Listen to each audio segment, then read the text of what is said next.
குழந்தைகளுக்கு உணவூட்டிய பிறகு ஏலக்காய் கொடுப்பதில் இத்தனை நன்மைகள் இருக்கா? குழந்தைகள் பெரும்பாலும் ஆரோக்கியமான உணவுகள் எடுத்துக்கொள்வதை தவிர்க்கின்றனர். ஆரோக்கியமற்ற உணவுகளை எடுத்துக்கொள்வது அவர்களின் உடல் நலத்தை பாதிக்கலாம்.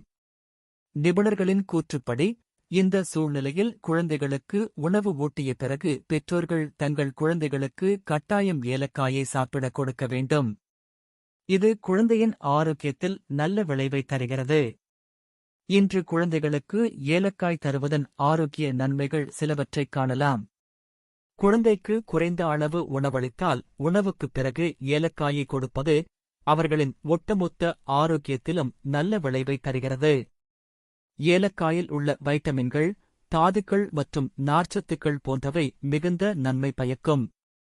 மேலும் இதில் அந்தோசைனின்கள், ஃபிளவனாய்டுகள் மற்றும் ஃபினால்கள் போன்ற கூறுகளும் நிறைந்துள்ளது.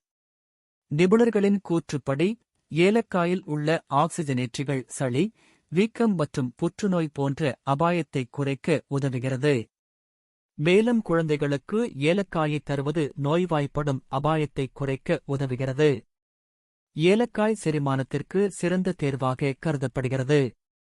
இதில் காணப்படும் ஒரு வகையான அத்தியாவசிய எண்ணெய் மெந்தோன் என்று அழைக்கப்படுகிறது.